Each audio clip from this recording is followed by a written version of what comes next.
When I came into this office, I made two commitments that are more important than any commitment I make. Number one, to keep the American people safe, and number two, to uphold the Constitution. And that includes what I consider to be a constitutional right to privacy and an observance of civil liberties. Now, the programs that have been discussed over the last couple of days in the press are secret in the sense that they're classified, but they're not secret in the sense that when it comes to telephone calls, every member of Congress has been briefed on this program. With respect to all these programs, the relevant intelligence committees are fully briefed on these programs. These are programs that have been authorized by broad bipartisan majorities repeatedly since 2006. And so I think at the outset it's important to understand that your duly elected representatives have been consistently informed on exactly what we're doing. Now, let me take the two issues separately. When it comes to telephone calls, nobody is listening to your telephone calls. That's not what this program's about. As was indicated, what the intelligence community is doing is looking at phone numbers and durations of calls. They are not looking at people's names, and they're not looking at content. But by sifting through this so-called metadata, they may identify potential leads with respect to folks who might engage in terrorism. If these folks, if the intelligence community then actually wants to listen to a phone call, they've got to go back to a federal judge, just like they would in a criminal investigation. So I want to be very clear. Some of the hype that we've been hearing over the last day or so, nobody's listening to the content of people's phone calls. This program, by the way, is fully overseen not just by Congress, but by the FISA court, a court specially put together to evaluate classified programs to make sure that the executive branch or government generally is not abusing them and that it's being carried out consistent with the Constitution and rule of law. And so not only does that court authorize the initial gathering of data, but I want to repeat, if anybody in government wanted to go further than just that top-line data and wanted to, for example, listen to Jackie Combs' phone call, they'd have to go back to a federal judge and indicate why, in fact, they were doing further probing. Now, with respect to the internet and emails, this does not apply to U.S. citizens, and it does not apply to people living in the United States. And again, in this instance, not only is Congress fully apprised of it, but what is also true is that the FISA court has to authorize it. So, in summary, what you've got is two programs that were originally authorized by Congress, have been repeatedly authorized by Congress, bipartisan majorities have approved of them. Congress is continually briefed on how these are conducted. There are a whole range of safeguards involved, and federal judges are overseeing the entire program throughout.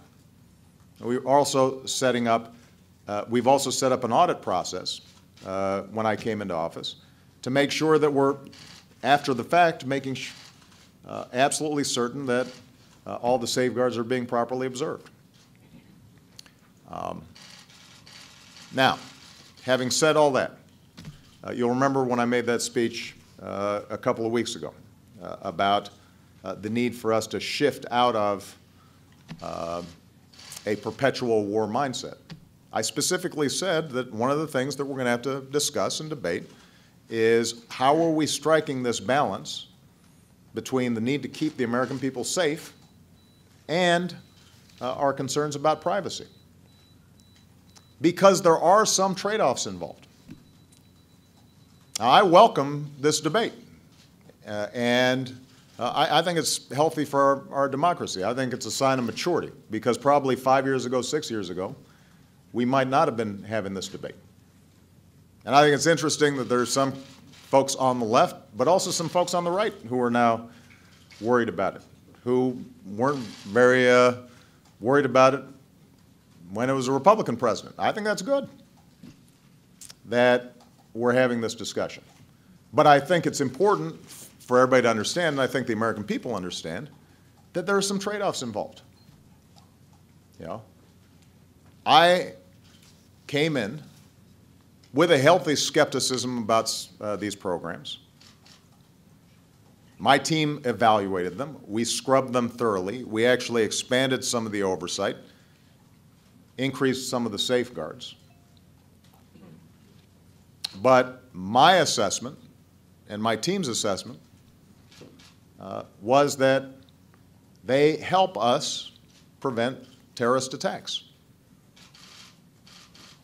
And the modest encroachments on privacy that are involved in getting phone numbers or duration without a name attached and not looking at content, that on net, it was worth us doing. Now, some other folks may have a different assessment of that. But I think it's important to recognize that you can't have 100% security and also then have 100% privacy and zero inconvenience.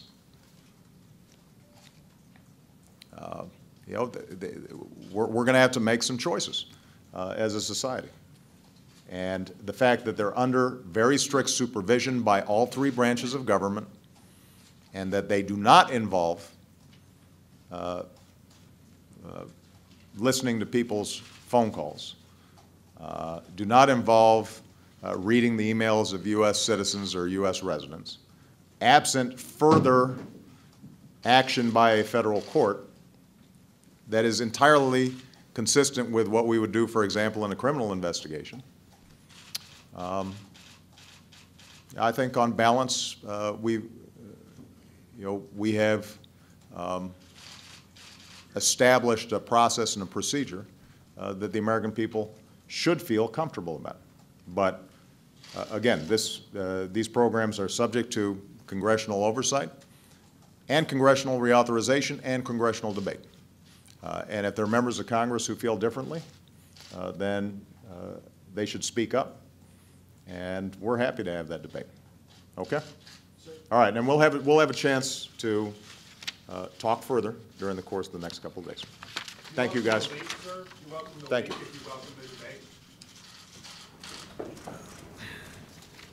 I don't welcome leaks because there's a reason why these programs are classified. I think that there is a suggestion that somehow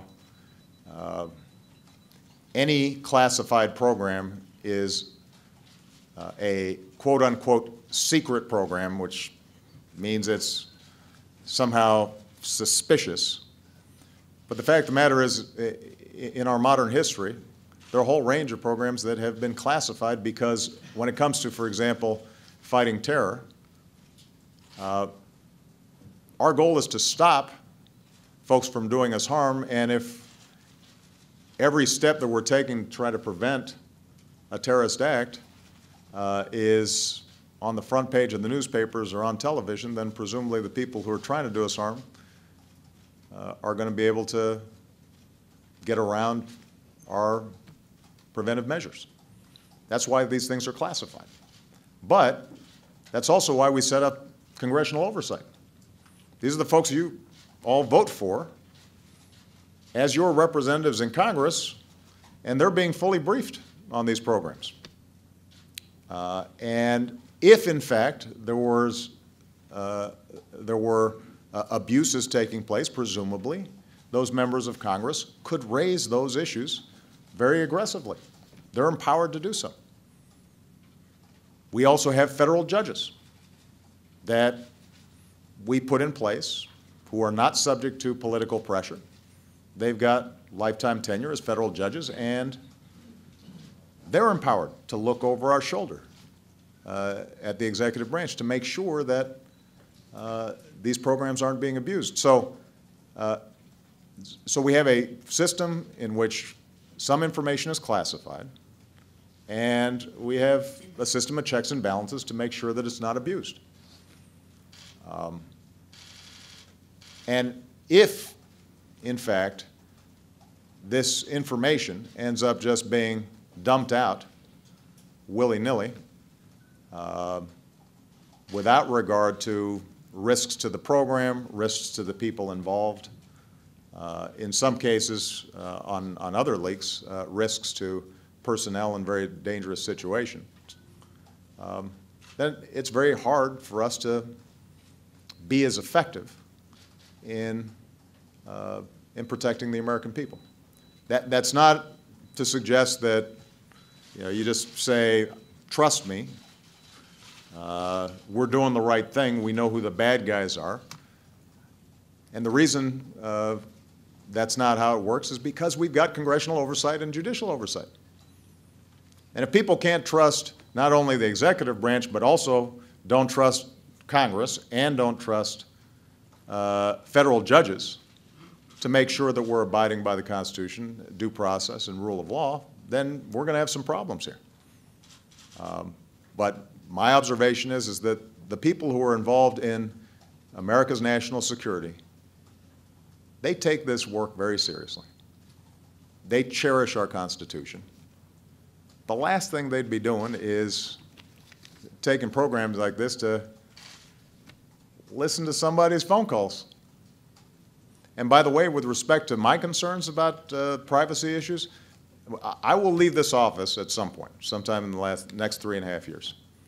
And after that, I will be a private citizen. And I suspect that on a list of people who might be targeted, so that somebody could read their emails or listen to their phone calls, I'd probably be pretty high on that list. So it's not as if I don't have a personal interest in making sure my privacy is protected. But I know that the people who are involved in these programs, they operate like professionals. And these things are very narrowly circumscribed. They're very focused. And in the abstract, you can complain about Big Brother and how this is a potential